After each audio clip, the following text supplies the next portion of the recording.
আচ্ছা, তোমরা কি রুটি, লুচি, পরোটা, পোলাও, ফ্রাইড রাইস এমনকি ভাত সবের সাথে খাওয়া যায় এরকম একটা নিরামিষ পনিরের রেসিপি খুঁজছো? তাহলে অবশ্যই এই রেসিপিটা ট্রাই করো, সবার সাথে জাস্ট জমে যাবে। তো প্রথমে দেখো আমি পনিরগুলোকে ছোটো ছোটো টুকরো করে কেটে নিয়েছি।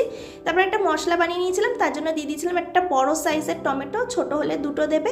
তার মধ্যে আদা, কাঁচা লঙ্কা আর তোমার কাজু বাদামটাকে একটু ড্রাই রোস্ট করে দিয়ে একটা পেস্ট বানিয়ে নিয়েছিলাম। তারপর পনিরটাকে নুন হলুদ মাখিয়ে ভেজে তুলে নিয়েছি। কড়াইয়ের তেলের মধ্যে তেজপাতা, তারপরে যে মশলাটা বানিয়েছিলাম সেই মশলাটা দিয়েছি।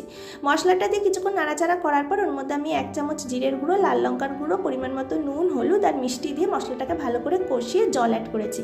ঝোলটা যে ফুটে গেছে তার মধ্যে ভেজে রাখা পনিরটা দিয়ে দিয়েছি। ঝোলটা যখন 10 মিনিটের মতো ফুটিয়ে নিয়ে যখন ঘন হয়ে এসছে, নামানোর আগে দিয়ে দিয়েছি ফ্রেশ ক্রিম আর হলো তোমার গরম মশলার গুঁড়ো আর কাসুরি মেথি। ব্যাস, সমস্ত কিছু দিয়ে ভালো মতো নেড়ে চেড়ে মিশিয়ে নিলেই কিন্তু পনিরটা একদম তৈরি হয়ে যাবে। নিরামিষ এই পনিরের রেসিপিটা একদিন ট্রাই করে দেখো, তারপর আমাকে বলবে কেমন লাগলো।